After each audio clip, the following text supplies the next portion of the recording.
몇 가지가 있다고 생각하십니까? 뭐 간음죄, 뭐 사기죄, 절도죄 뭐 이런 거 보통 생각하시죠? 그런 것은 죄의 하나의 부산물이고 그렇게 따지면 어마어마하게 많겠죠. 그러나 그런 것 말고 죄라고 말을 쓸 때에 우리가 관계적인 차원에서 몇 가지가 있는가? 3가지 정도로 생각해 볼 수 있는 것 같습니다. 첫 번째는 이렇게 얘기해 볼 수 있죠. 방탕, 우리가 흔하게 생각하는 방탕, 방종 이런 것들은 자기 자신에 대해서 저지르는 죄입니다. 그렇죠? 스스로 방종한다고 해서 방탕한다고 해서 옆에 사람이 뭐 그렇게 힘들어할 사람은 사실 없는 것이죠. 자기 자신에게 상대로 해서 짓는 죄라고 할 수 있겠습니다.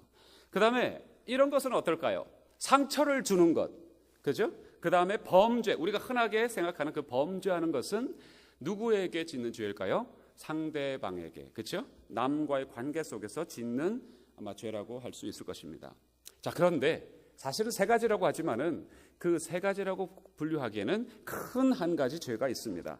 이 죄 때문에 모든 것이 사실은 출발한 것이에요. 그게 뭘까요?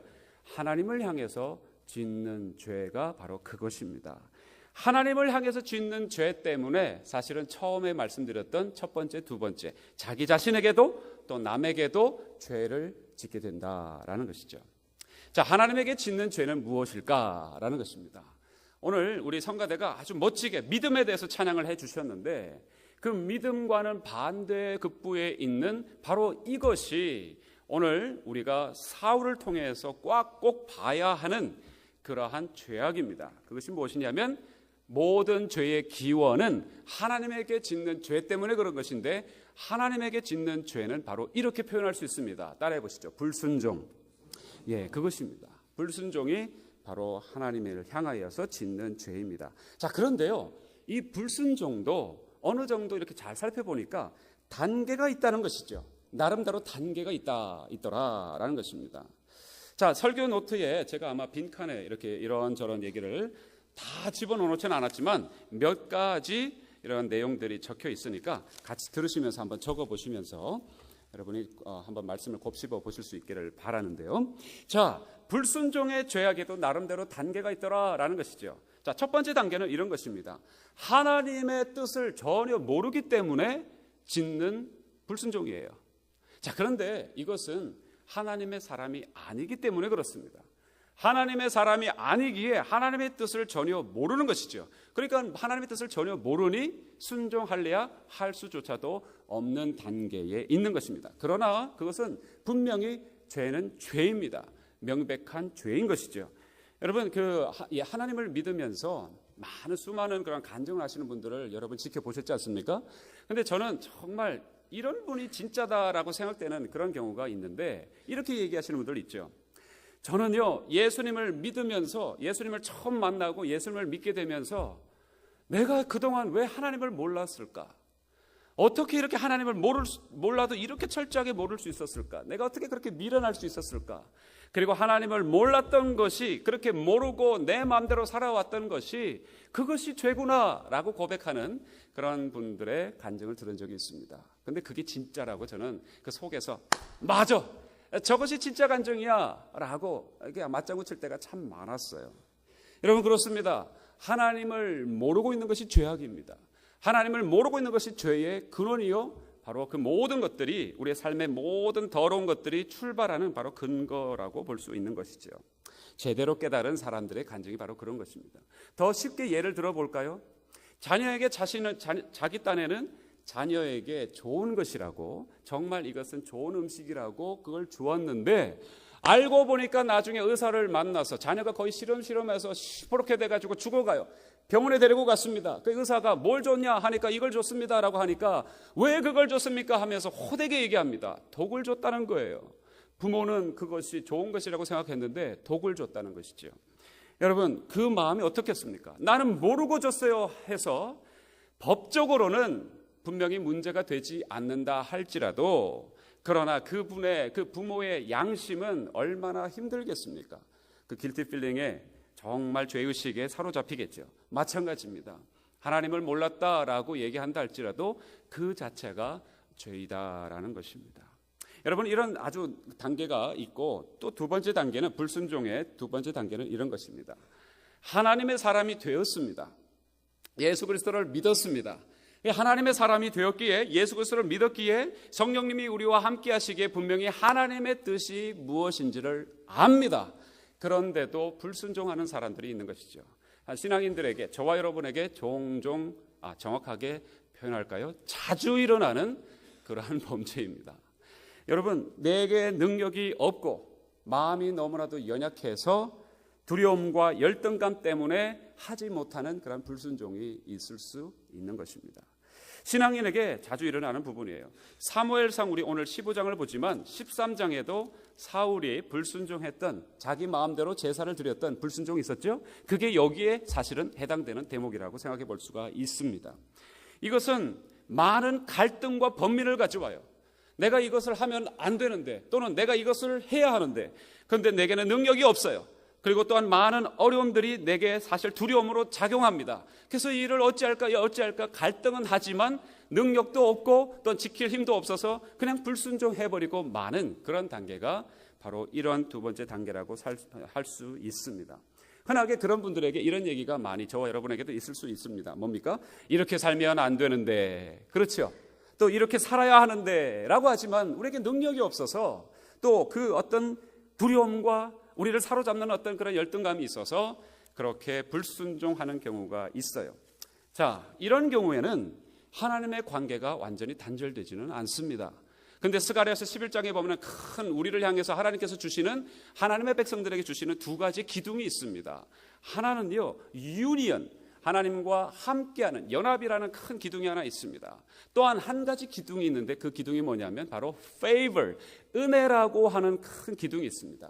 그런데요, 이렇게 불순종하는 사람들은 하나님의 뜻을 알면서도 불순종하면 유니언은 그대로 있지만 하나님과의 관계는 끊어지지 않지만 이 불순종의 이 큰 기둥이 뽑혀져 나갑니다.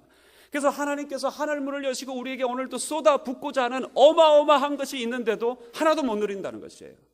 여러분, 그래서 얼마나 안타까운지 모릅니다. 저와 여러분이 오늘 하나님의 말씀을 정말 진중하게 듣고 그대로 순종하여서 이 은총의 은혜, 은총의 기둥이, 은총의 막대기가 우리의 삶을 온전히 지탱하시는 그런 축복이 회복될 수 있기를 축원합니다. 은총이에요, 은총. 근데 한 가지가 더 있습니다. 한 가지가 더 있어요. 자, 이게 좀 어렵습니다. 잘 들어보십시오. 이것은 하나님의 뜻이 무엇인지 압니다. 모르는 이제 경우는 없겠죠. 하나님의 뜻이 무엇인지를 분명히 압니다. 그런데도 불구하고 여전히 여전히 자기 생각과 자기 주장이 전혀 굽힐 마음이 없어요. 그래서 끝까지 하나님의 뜻을 알면서도 피일찰 미루면서 변명하면서 하나님의 뜻을 고의적으로 어기는 불순종이 하나 있다는 것입니다. 오늘 사울이 바로 이런 단계까지 왔다는 것이에요. 여러분, 첫 번째로 말씀드렸던 불순종, 하나님의 뜻을 몰라서 하나님의 사람이 아니기에 불순종한 것은 하나님이 불쌍히 여기십니다. 모르니까요. 하나님을 만난 적이 없고 하나님의 뜻을 모르니까 하나님의 기회를 주실 것입니다. 그러나 두 번째 불순종도 있었죠. 두 번째 불순종은 무엇입니까? 하나님의 뜻을, 하나님의 사람이 돼서 알면서도 불구하고 그러나 연약하기에 또한 자신의 어떤 상처 때문에 그렇게 불순종하는 그런 모습들. 그러나 실패했다 할지라도 하나님은 또 기회를 주시는 줄로 믿습니다. 그래서 다시 회복할 수 있는 가능성이 있는 거예요. 그리고 어쩌면 넘어진 이후에 회복만 하기만 한다면 더 큰 은총으로 하나님이 우리를 채워주실 줄 믿습니다. 이게 하나님의 마음이에요. 그런데 문제는 이 세 번째에 있습니다. 하나님이 오늘도 우리를 하여금 그 은총의 막대기를 다시 회복시키시고자 우리의 삶의 한중간에 다시 그것을 온전히 세우시고자 하시는 그 메시지를 주시고 때로는 치시기도 하시고 그 여러 가지로 우리에게 기적을 베풀어 주시고 우리를 다시 한번 각성시키고자 하는데, 그런데 이러한 자기 생각, 자기 주장을 굽힐 마음이 없다라는 것은 그 마음 중심에 마음셋이, 마음의 그 마인드셋이라고 그러죠. 이 마음 중심의 그 됨됨이가 이제는 하나님으로부터 멀리 떠나 있기 때문에 더 이상은 하나님의 음성이 그에게 들려지지 않는다라는 사실입니다. 이것이 얼마나 안타깝고 어려운지 모르겠습니다. 그것을 영어로 표현하면 rebellion이라 그럽니다. 거역의 영이 그를 사로잡았다라는 것입니다. 여러분, 기억하십시오. 이런 거역한 영이 사로잡은 사람은 기회가 더 이상 없습니다. 그리고 정말 그가 완전히 뒤집어지거나 죽지 않는 이상은 기회가 없는 것이에요. 그러나 하나님은 그 전에 저와 여러분에게 이러한 페이버 막대기만 잘라지는 것이 아니라 유니온 막대기가 잘라지기 전까지는 분명히 하나님이 기회를 주시고 은혜를 주시는 줄로 믿습니다. 저와 여러분이 이 자리에 나와 있는 것도 그런 하나의 증거인 줄로 믿어요. 여러분, 그러나 중요한 것은 그것이 아닙니다.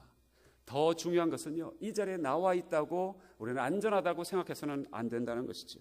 조금 더 한번 가보겠습니다. 어떤 것 때문에 도대체 사울이 이 단계까지 왔는가? 하나님께서 사울에게 무엇을 주시죠? 태스크를 주십니다. 자, 아마 제가 그것을 아마 이제 적어 놓았던 것 같은데요. 여러분, 사울에게 하나님이 오늘 15장에 딱 들어오면서 태스크를 주세요. 임무를 주십니다. 한 가지 미션을 주십니다. 그것이 무엇이었냐면 아말렉을 진멸하라 라는 그런 태스크였습니다. 아말렉을 완전히 진멸하라. 어떤 목사님 얘기를 들어보니까 그런 얘기를 들려주시는데 참 재밌었습니다. 어떤 분이 불교 아주 독실한 불교 신자였는데 어떻게 그냥 하나님 은혜 안에서 이분이 예수 그리스도를 믿게 되었습니다. 그래서 그분 교회에, 이 목사님 교회에 이제 출석을 하시게 됐는데, 그래서 야, 저분이 참 불교였는데도 불구하고 이렇게 또 회심하시고 또 이렇게 예수님을 믿게 되었구나 감사했는데 한 몇 주 나오더니 안 나오시더래요.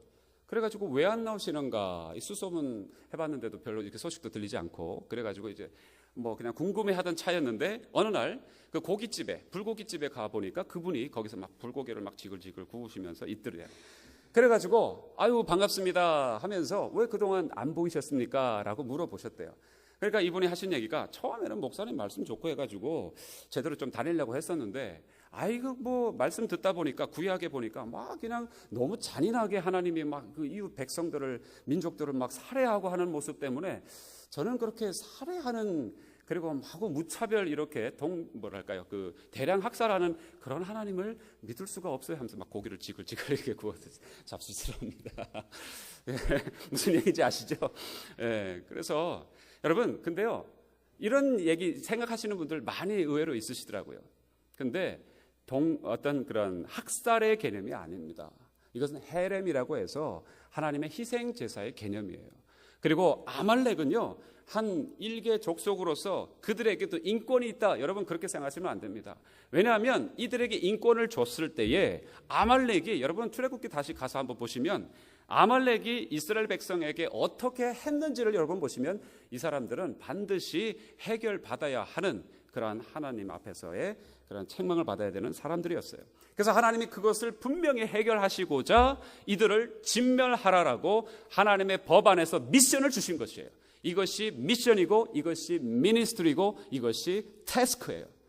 자, 그런데 여러분 이 태스크가 주어졌을 때에 정말 사울이 그동안 갖고 있었던 그 사람의 됨됨이가 드디어 이제 드러나게 되는데 이 태스크에 그가 어떻게 반응하는가라는 것입니다. 여러분 저도 이런 생각을 해보게 됩니다. 우리 교회에는 분명히 사명이 있는 줄로 믿습니다. 태스크가 주어졌어요. 만약에 이런 태스크가 없다면 저는 어떤 태스크를 갖고 있느냐, 어떤 사명이 있느냐면 하나님께 영광을 분명히 반드시 돌려드리는 교회가 되어야 하는 줄로 믿습니다. 그 다음에 섬김의 모델로서의 교회가 세워져야 하는 줄로 믿습니다. 세상은 다 섬김을 받으려고 하는 사람들이 모입니다. 심지어 교회마저도요. 그러나 지난주에도 말씀드렸고 금요일에도 말씀드렸고 수차 누차 앞으로도 말씀드릴 거지만 우리는 이 공동체에 들어오기만 하면 섬겨야 되는구나. 할렐루야. 그것이 우리 마지막 때에 특별히 하나님이 원하시는 모델 교회로서의 모습인 줄로 믿어요. 여러분 우리에게 사명이 없다면 그러면은 어떤 신앙인들은 그냥 와서 헌금 좀 하고 그 다음에 봉사 좀 하는 척 하고 그 다음에 주일날 왔다 갔다 하면 분명히 편하게도 신앙생활을 할 수 있지만 저는 그거 원치 않습니다. 사명이 주어진 교회에게 절대 그것은 일어날래야 있을 수 없는 것이죠. 뒤집어지거나 깨어지거나 부딪혀서 하나님 앞으로 다시 돌아와야 하는 그런 사명이 우리에게 주어진 줄로 믿습니다. 할렐루야. 왜냐하면 베드로전서 2장 8절을 적어 놓으시고 꼭 나중에 읽어 보시기 바랍니다. 예수 그리스도가 우리에게 왔을 때 그냥 상처 났을 때 악기짓기라 그러죠. 그 붉은 약 그거 발라주시는 게 아니에요. 부딪히는 돌과 거치는 반석으로 오셨다고 말씀해 주셨기 때문에 그렇습니다. 여러분 태스크가 주어질 때에 그 사람이 그것을 어떻게 가지고 반응하냐에 따라서 분명히 그 사람의 속내가 드러나게 되는데, 사울의 속내가 이제 이 태스크가 주어졌을 때 드러나는 것이에요. 아말렉을 진멸하라라고 하나님이 태스크를 주셨습니다. 여러분, 그러나 13장에 나오는 사울의 그런 불순종과는 전혀 다른 모습이, 근본적으로 다른 불순종의 모습이 오늘 본문에 등장합니다. 22절, 23절 다시 한번 가보시죠. 15장 22절, 23절 같이 다시 한번 읽겠습니다. 자, 시작. 사무엘이 가로되 여호와께서 번제와 다른 제사 그 목소리 순종하는 것을 좋아하심같이 좋아하시겠나이까? 순종이 제사보다 낫고 듣는 것이 수양의 기름보다 나으니 이는 거역하는 것은 사술의 죄와 같고 완고한 것은 사신 우상에게 절하는 죄와 같음이라. 왕이 여호와의 말씀을 버렸으므로 여호와께서도 왕을 버려 왕이 되지 못하게 하셨나이다. 이미 거역의 영이 그의 마음을 잡고 있는 것입니다. 마인드셋이 완전히 변해버렸습니다. 그 안에 다른 영, 리벨리언, 거역의 영이 잡고 있는 것이에요. 분명히 말씀해 주시죠. 사술의 죄와 같고 사신 우상에게 절하는 죄와 같다는 것이죠. 하나님이 분명히 뒤에 지켜보고 계시는데도 불구하고 우상에게 절하는 그 죄를 분명히 사무엘은 언급해 주고 있습니다. 하나님의 관계마저 끊어져 버리는 불순종인 것입니다. 여러분, 15장 마지막 절에 35절에 보면 이런 말씀이 있어요. 제가 그냥 대독해 드릴게요. 여러분 성경을 펴놓으셨으면 같이 보실 수 있기를 바라는데, 35절 사무엘이 죽는 날까지 사울을 다시 가서 보지 아니하였으니 라는 말씀이 있습니다. 죽는 날까지 보지 않았대요. 마음이 상해서 아이 그 인간 안 쳐다보리라, 그게 아니에요. 하나님과의 관계가 끊어져 버렸다는 것입니다. 분명히 하나님과의 관계가 이 사울에게는 더 이상 없다라는 얘기예요. 여전히 그는 왕입니다. 여전히 선택된 백성 이스라엘의 왕으로서 분명히 그 역할을 하고 있는 중에 있는데도 불구하고 하나님과의 개인적인 교제는 완전히 끊어져 버렸다는 얘기입니다. 주변의 사람들을 통해서, 사신들을 통해서, 대신들을 통해서, 식구들을 통해서 하나님 얘기를 건너 듣겠지요. 하나님을 향해서 또는 하나님에 대해서 적혀있는 책을 읽어보기도 하겠지요. 그러나 그는 하나님의 영과 교통하는, 하나님과 함께 대화하고 교제하는 그 감동과 그의 모습은 다 사라져버렸다는 것입니다. 생명력은 없다라는 것이에요. 여러분, 제가 강하게 도전드립니다. 여러분, 지난주에도 말씀드렸지만 여타의 클릭 몇 번만으로 수많은 유명한 목회자의 설교를 다 들을 수 있습니다. 예, 들으십시오. 듣지 말라고 하는 건 절대로 아닙니다. 그러나 문제는 무엇입니까? 하나님 앞에서 아무리 설교를 듣고 여러분이 아무리 신앙 서적을 읽고 주변의 사람들의 많은 간증을 들어도 여러분이 하나님과 1대1로 만남이 없으면 아무 소용이 없는 것입니다. 여러분, 하나님을 1대1로 만나실 수 있는 줄로 믿습니다. 여러분이 엎드리면, 기도하면, 말씀 보면, 여러분이 순종하기만 하면 하나님의 말씀이 떨어지는 줄로 믿습니다. 하나님 만나주세요. 하나님이 너 어디 잘하나 보자 하면서 지켜보시는 것 아닙니다. 얼마나 지금 기다리시고 또 기다리신 줄 아십니까? 하나님이 이 빈자리에서, 누구 하나 찾지 않는 이 빈자리에서 기도하는 영이 누구인가 지금도 찾고 있는 줄로 믿습니다. 여러분, 엎드리시기만 하면 하나님의 음성을 들을 수 있는데도 불구하고 그게 아니죠. 내가 그냥 이렇게 왔다 갔다 하면 충분하지 않은가 하면서 알게 모르게 하나님으로부터 멀어져 가고 있는 우리의 모습 아닌가요? 여러분, 한번 생각해 보세요. 이 일 이후에 여자들이 좀 나와가지고는 다윗이 좀 승리한 것 가지고 사울은 천천히였는데 다윗은 만만이다, 이런 여성들이 좀 찬양하고 좀 칭찬했다는 거 가지고 그 난리를 치면서 사위를 죽이려고 창을 던지는 모습, 그게 어떻게 가능할까요? 예, 하나님과의 교제가 끊어졌으니 가능한 일이죠. 여러분, 시기와 질투에 사로잡히고 주변 사람들에게 등 따돌림을 당하면서도 내가 왕이다 하면서 의기양양해 하면서도 죽어가면서도 말라 죽으면서도 하나님을 찾지 않는 것은 어떻게 가능할까요? 예, 하나님으로부터 떨어져 있으니 그게 가능한 것입니다. 여러분, 하나님을 믿는다고 하면서도 말도 안 되는 얘기를 교회 안에서조차도 우리가 낸다면 그것은 여러분 분명히 체크하셔야 됩니다. 고사당하고 있는 것이에요. 말라 죽고 있는 것입니다. 여러분, 어떤 목사님 보니까 2년 동안 문제가 생겼는데 알고 보니까 그 문제가 벌써 2년 전에 출발한 것이라고 어떤 한 목사님이 예를 들었던 적이 있습니다. 여러분, 목사님이 2년 동안 그러면 그 문제를 그대로 스틸 품에 안고서도 강단에서 설교할 수 있었다는 것이요. 얼마나 끔찍하고 두렵습니까? 멀쩡하게 겉으로는 보이지만 속으로는 골마가고 말라가고 하나님으로부터 절연되어 있는데도 불구하고 엎드리지 않았다라는 그런 얘기가 되는 것입니다. 여러분, 그럼 어떻게 하다가 사울은 여기까지 왔을까? 오늘 이것이 정녕 들어야 되는 메시지입니다.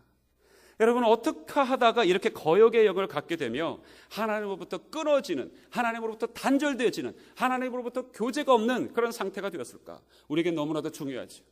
이것을 오늘 간단하게 두 가지만 살펴보겠습니다. 여러분, 첫 번째는 이것입니다. 9절을 같이 한번 읽어볼게요.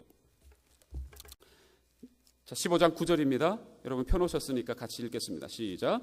사울과 백성이 아각과 그 양과 소의 가장 좋은 것 또는 기름진 것과 어린 양과 모든 좋은 것을 남기고 진멸키를 즐겨 아니하고 가치 없고 낮은 것은 진멸하니라. 예, 여기서 우리가 한 가지 힌트를 얻을 수 있습니다. 하나님과 다른 가치관을 가지되 그것을 계속 고집할 때에 이런 모습으로 떨어진다는 것입니다. 사울이 분명히 아말렉의 모든 것을 다 진멸하라는 헤렘의 하나님의 준엄한 명령을 들었습니다. 그런데도 불구하고 이 사람은 순종하지 않았는데 그 순종하지 않은 이유가 뭔지 아십니까? 너무너무 작은 것에 시작이 됐어요. 가서 다 이렇게 죽이고 있는데 보니까 너무너무 토실토실하게 찐 양들 보고 또 너무너무 좋은 어떤 가죽옷이라든지 뭐 어떤 방패라든지 이런 걸 보니까 저거 놔뒀다가 우리 나중에도 써먹을 수 있지 않을까라는 이 사람이 갖고 있는 세상적인 가치관이 그를 힘들게 만들었던 것이죠. 그때의 그 가치관을 그대로 이 사울은 고집할 때에 바로 이 가치체계가 그를 그렇게 만들어버렸다는 것입니다. 여러분, 가치체계는 하나님과 다를 수가 있습니다. 하나님의 가치관과 우리의 가치관은 정면으로 부딪힐 때도 있습니다. 그러나 문제는 무엇이냐면 그것을 계속해서 고집할 때는 우리의 영은 rebellion, 바로 하나님으로부터 멀리 떨어져 나가는 그런 모습을 우리가 갖게 될 수도 있다는 것이죠. 여러분, 순종은 다른 것이 아닙니다. 하나님의 가치관과 내 가치관이 다를 때에 말로는 우리 생각으로는 이해가 되지는 않지만 납득이 되지는 않지만 그러나 하나님이 말씀해 주신 것이기에 분명히 또한 하나님이 말씀해 주시면서 우리에게 가르쳐 주신 것이기에 이것이 분명히 내게 더 좋다고 믿고 그 길로 걸어가는 자가 바로 순종하는 자라고 하나님이 말씀해 주시는 것입니다. 여러분, 순종의 은혜가 있으시기를 축복합니다. 여러분, 그것이 우리에게 회복되셔야 돼요. 그런데 아무리 생각해도 하나님 맞는 말씀이시지만 그러나 내 가치관도 내 생각도 이거 중요하지 않겠습니까 하면서 그걸 고집한다면 그러면 저와 여러분은 하나님에게서 떨어져 나가는 것입니다. 사울의 가치체계는 좋은 양, 좋은 염소, 물질에 있었던 것이에요. 여러분, 한번 생각해 보세요. 좋은 것들이 왔다 갔다 앞에서 눈앞에 아른거린다면 그거 우리 챙겨서 좀 이렇게 뒤로 인마이 포켓하고, 그죠? 그리고는 하나님 섬긴다고 해도 되지 않겠습니까?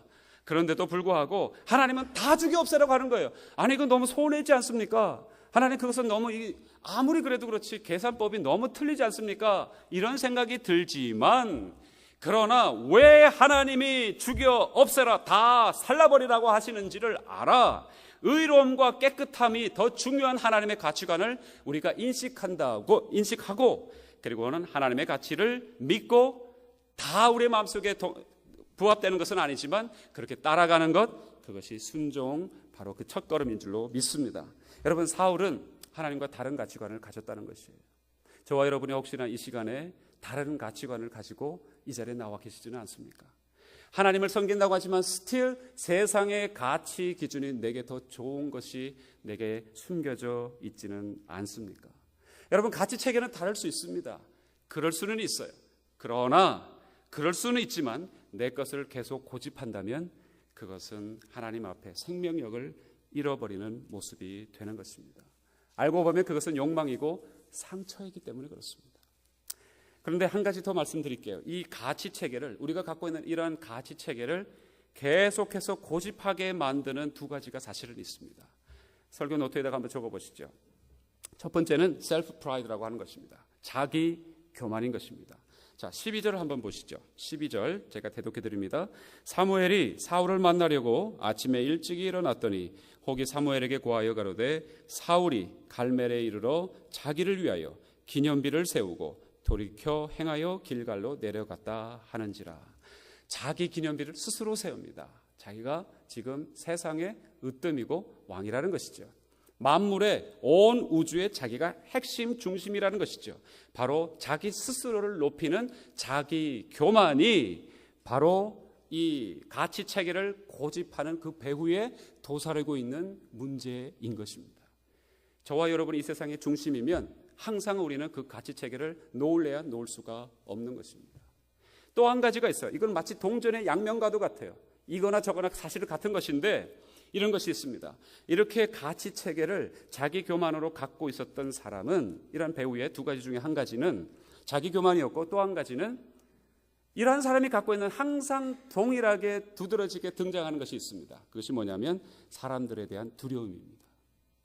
여러분이 내가 중심이라고 하는 사람은 사람들의 얘기에 굉장히 예민해요. 그렇죠? 왜냐하면 내가 항상 중심이 되어야 되니까. 이 세상에 있어서 내가 한순간에도 무너지면 안 되니까 사람들이 뭐라고 얘기하는지를 굉장히 촉각을 세우고 있습니다. 굉장히 신경 쓰는 바로 사람들에 대한 두려움이 자리 잡게 되는데 24절에 보니까 사울이 이것을 그대로 갖고 있어요.